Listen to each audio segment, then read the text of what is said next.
Bom, eu realmente acho que esse seja um assunto bem delicado, e talvez até delicado demais para um primeiro vídeo aqui no canal. Porém, é um assunto que eu realmente senti a necessidade de falar sobre, principalmente porque muitas pessoas me perguntam, e eu acho que, querendo ou não, isso é muito tratado como um tabu aqui na internet, que é muito raro tu ver uma garota ou até mesmo um garoto, principalmente os garotos que têm síndrome do pânico, falarem sobre isso. Então, eu decidi mostrar pra vocês simplesmente como eu descobri que eu tenho síndrome do pânico. E é uma coisa bem engraçada, na verdade. Passava tudo na minha cabeça, menos o fato de que eu poderia ter síndrome do pânico, principalmente porque eu não conhecia a doença. Pra vocês terem a noção de como isso é tratado como um tabu, muitas pessoas não sabem que síndrome do pânico existe, e eu era uma delas. Desde que eu me lembro como gente, a minha saúde era horrível. Pensa numa saúde horrível. Ela sempre fazia eu passar mal, num nível que eu ficava com tanta dores no estômago, na cabeça. E eu tava passando tão mal na hora que eu tinha medo de morrer por causa do que eu tava sentindo. E pra mim não fazia sentido, porque sempre eu passava mal num nível que eu tinha dores no estômago, eu morria de dor de cabeça, e sempre que eu ia no médico não dava absolutamente nada. É como se eu tivesse inventado tudo isso e eu fosse uma louca. Então, eu chegava a me desesperar demais. Tipo, eu acho que a parte mais desesperadora de tu não saber que tu tem a síndrome do pânico é tu se desesperar porque não dá nada nos exames e você fica tipo, caralho, o que que tá acontecendo? Eu sou louca? Eu não tô fingindo uma dor na minha cabeça porque é impossível tá doendo mesmo, já que eu não tenho nada. E eu me desesperava demais, porque na hora eu ficava com tanta anseio, era tipo um pânico de mim mesma, que eu não sabia explicar. Tanto que eu não sabia como não podia dar nada nos exames, sendo que eu morria de dor de cabeça, eu morria de dor no estômago ao ponto de não conseguir ficar em pé, ereta, tipo, normal. Eu me curvava porque eu não aguentava de dor. Eu ficava morrendo de falta de ar e eu tinha uma taquicardia muito forte. Tanto que muitas vezes eu perdia a força da minha perna e não conseguia ficar em pé. E eu acabava caindo no chão, ou até mesmo abaixando, que é um problema que eu tenho até hoje. Que, tipo, mesmo quando eu não tô tendo um ataque de pânico, ou não tô desse jeito, que na verdade também é um ataque de pânico, a minha perna, ela perde totalmente o movimento e eu caio no chão. E isso costumava acontecer demais. E tinha dias que ao invés de tudo isso acontecer e eu já ficar tipo, caralho, eu tô passando mal de novo, eu simplesmente apagava. Eu simplesmente desmaiava na frente de todo mundo. Então mesmo quando eu tava sozinha, eu desmaiava, tipo, eu não percebia que eu desmaiava. Porque quando tu desmaia, é um breu total. Tu enxerga tudo escuro, tu não escuta mais nada e do nada tu tá normal. E era isso que acontecia, tipo, eu tava andando, aí do nada abriu total, eu não enxergava mais nada, não ouvia mais nada. E quando, tipo, era como se eu tivesse fechado o olho, e quando eu abria, eu tava em um lugar diferente, porque eu tava caída no chão, alguém tava me segurando, a pessoa tava totalmente desesperada, e eu não sabia o que tinha acontecido. Então, eu comecei a me questionar muito sobre o que eu tinha. E, tipo, eu não tinha explicação pro que eu tinha. Eu não tinha nada demais pra ter todos esses problemas. Nossa, eu não tinha esperança alguma, eu achava que eu ia morrer. Falava, tipo, não, tem uma doença terminal e, tipo, não sei. Eu simplesmente não tinha explicação pra nada. E eu tive muita sorte da médica que me atendeu ser muito compreensiva. Porque ela já tava fazendo uma papelada de exames, tipo, exame disso, daquilo, pra descobrir o que eu tinha. Quando do nada ela parou, porque o que eu passava mal, tipo, de 2 a 3 vezes, não, de 1 a 2 vezes em 2, 3 meses, eu comecei a passar de 4 a 5 vezes em uma semana. Resumindo, toda semana eu passava mal. Tanto que isso me causava insônia, porque eu tinha medo de dormir e ter faltas diárias enquanto eu dormia e acabar, tipo, desmaiando. Ou, desmaiando não, porque eu tô dormindo, né? E acabar, tipo, não conseguindo respirar direito e não acordar por causa disso. Eu tinha medo. E tinha dias que eu não conseguia levantar, porque eu tava tão fraca que meu corpo, ele se negava a fazer alguma coisa. Porque eu ficava em desespero total. E quando eu comentei isso com a médica, ela começou a passar os exames, passar. Então, tipo, na hora que ela tava escrevendo numa bola, ela simplesmente parou. Soltou o papel e a caneta. Olhou pra minha cara e eu lembro exatamente das palavras dela. Eu acho que isso foram as palavras que mais me causaram alguma coisa na cabeça porque eu lembro exatamente. Ela falou desse jeito: tu fica com tanta dor no estômago sem explicação, tua cabeça parece que ao invés dela tá doendo normalmente é como se tivessem pegado e fazendo pressão nela. Tu sente muita taquicardia, tu não consegue respirar e isso te causa tontura, tu não consegue andar, tu sente desespero. E eu falei que sim, ela era a única coisa que eu conseguia falar, porque ela tava descrevendo tudo o que eu passava e eu não tinha explicado tudo o que eu passava pra ela ainda. Então ela olhou pra minha cara e falou assim: antes disso acontecer, vamos ver se tu lembra disso, pelo menos. Antes de tu passar mal, antes dessa sua passar mal acontecer, seus sentidos ficavam mais aguçados. Eu falava assim: ué, como assim, minha filha? Você acha que eu sou louca, quê? Então ela pegou e me explicou: antes de tu ficar desse modo, tu começava a escutar muito bem, num nível que, tipo, um sonzinho besta, principalmente som em conjunto, te dava muita aflição e você achava que você ia enlouquecer. Aí eu falei que sim. Ela perguntou se do nada eu começava a reparar em todas as coisas que estavam acontecendo no tempo e, tipo, era de um modo que eu não conseguia explicar. Porque não fazia nenhum sentido eu prestar tanta atenção em tudo e saber tudo que estava acontecendo à minha volta. Porém, eu tava com medo de saber de tudo. E eu concordei. Então ela simplesmente pegou a folha de papel, rasgou, olhou pra minha cara e falou assim: eu, há alguns anos, tive síndrome do pânico. E você descreveu exatamente o que eu sentia. Na hora, eu não sabia, tá ligado? Eu fiquei tipo: caralho, eu não tenho síndrome do pânico. Porque depois que eu comecei a ter tudo isso, me falaram: ah, será que você não tem síndrome do pânico? E era uma coisa que, tipo, eu achava que era totalmente impossível de acontecer comigo. E eu falei: não, você tá louco, tipo, quê? Por que isso acontecer justo comigo? Então eu sempre negava. E na hora que ela pegou e falou isso, eu me neguei mais ainda. Acho que foi uma das piores partes pra mim, foi a aceitação de que eu tinha síndrome do pânico. Eu negava, eu ficava tipo assim: não, é impossível que eu tenha síndrome do pânico. Porque isso foi acontecer logo comigo. Tem várias pessoas e acontece justo comigo. Que sou uma pessoa que, tipo, é totalmente ao contrário de quem costuma ter síndrome do pânico. Eu sou uma pessoa extrovertida, eu sou uma pessoa que não tem medo de falar. E eu tava com medo de tudo, eu tava começando a me fechar.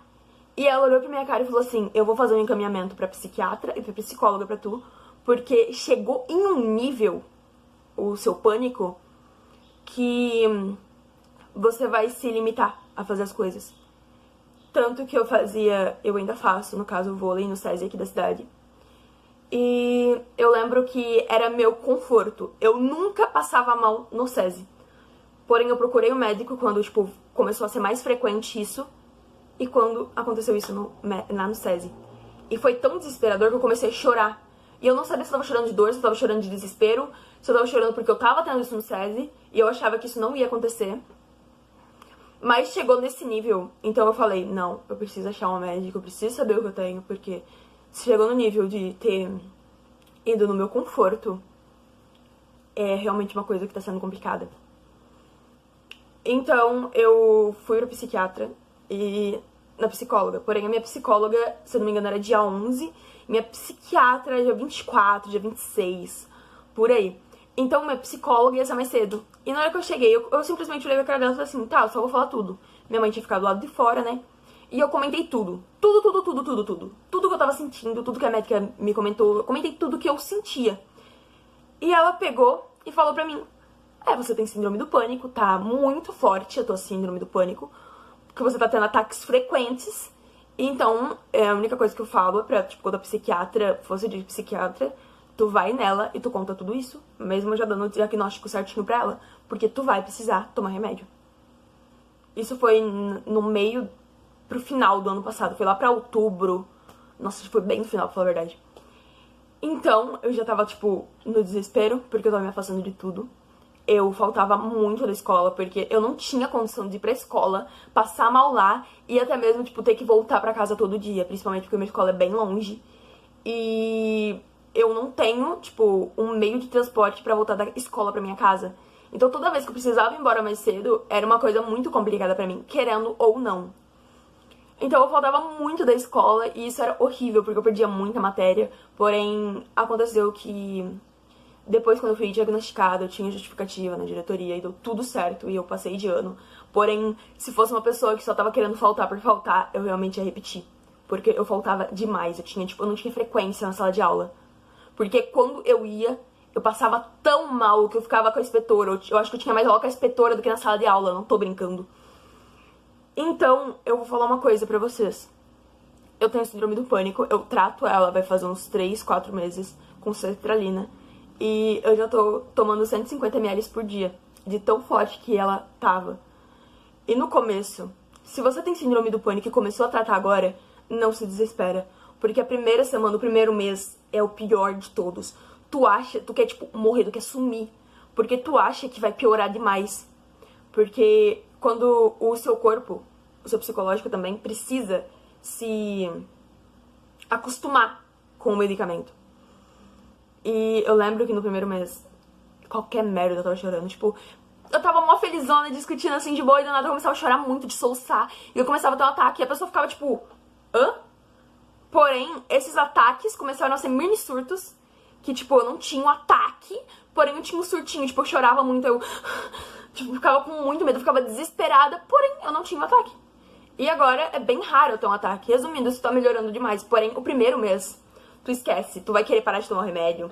Tu vai querer sumir. Tu vai falar que não tem jeito. Tu vai falar que isso não tem cura. Que você vai ficar assim pra sempre, que não vai curar. Mas vai, acredite ou não, passa mesmo não sendo tão rápido quanto tu queria. Até hoje, às vezes, eu tenho uns efeitos colaterais do remédio que é totalmente normal. Porém, se você tiver um efeito colateral muito forte, tu pode comentar com seu psiquiatra e mudar o remédio. Porém, o sertralina realmente me atuou muito bem comigo. Tanto que antes eu tomava, no primeiro mês eu tomava o sertralina e o remédio pra insônia. E agora eu não preciso nem tomar remédio pra insônia, porque bateu 8 horas da noite, minha filha, nossa. Bateu 7h30, eu já tô caindo de sono, não tô nem brincando, não consigo nem ir pra festa mais. Porque bateu 7h30 da noite, eu tô assim, ó. Aí, gente, tá hora de dormir, né? Bora dormir um pouco. Nossa, que sono. Tu acha que não tá... Pera aí, tu não tá com sono? Como assim? Tipo, eu tô nesse nível já. Então, tipo assim, eu falo, se tu tem um desses sintomas, se tu se identifica com alguma coisa, tu procura um psiquiatra, tu procura um médico, porque pode ser problema cardíaco também, porque problema cardíaco dá tudo isso. E pode ser síndrome do pânico, ou até mesmo ansiedade, mas ansiedade eu também tenho, eu acho que é um pouquinho mais leve, porque síndrome do pânico é muito desesperador. Não tô falando que ansiedade não é, mas a síndrome do pânico é bem mais. E, tipo, uma coisa pra mim que eu acho que foi o pior de eu não aceitar que eu tinha síndrome do pânico é que eu tava passando tão mal na hora, os sintomas físicos do ataque de pânico em mim eram tão fortes que eu não lembrava do meu psicológico. E agora, parando pra lembrar, parando pra, tipo, ver, eu tava totalmente desesperada e com medo de morrer. Tipo, com medo de não conseguir sobreviver a alguma coisa. E eu não sabia do que eu tinha medo. Eu literalmente não sabia do que eu tinha medo, o que eu tava fazendo. Eu literalmente não sabia de nada. Então, eu acho realmente que se tu tem alguma coisa assim, se tu tá passando por essas coisas que eu passei, por favor, procura um médico. Porque se chegar no nível que a minha chegou pra mim procurar um médico, vai ser muito pior. Tu vai passar muito perrengue. Tanto que até hoje em dia, eu tenho alguns ataques de pânico. Porque, tipo assim, se eu tivesse procurado no início o médico e falado tudo, explicado tudo pro médico, eu teria descobrido mais cedo que eu tenho síndrome do pânico. E eu teria tratado mais cedo e a síndrome já nem existiria mais, porque ela ia ter sido muito mais leve. Porém, tipo, eu falo, o desespero de eu ter um ataque de pânico, tipo, num lugar é tão grande que agora eu posso só ter comido uma coisa que me deixa enjoada. Se eu fico com dor no estômago, eu já fico no desespero. Tipo, ai meu Deus, se eu tiver um ataque de pânico aqui, eu nunca mais saio de casa. Então, tipo assim, é um bagulho que é meio traumático pra mim. Porém, se tu tem algum desses sintomas, se passa na tua cabeça a cogitação de tu ter síndrome do pânico, procura um médico. Porque isso não é brincadeira. Síndrome do pânico é doença. Ansiedade é doença. Transtornos psicológicos são doença. Depressão é doença.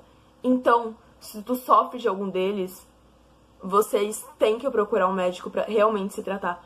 Porque isso não é nenhum desgosto tu falar que tipo, não é nada pra se orgulhar, porém não é nada pra você se sentir inferior aos outros.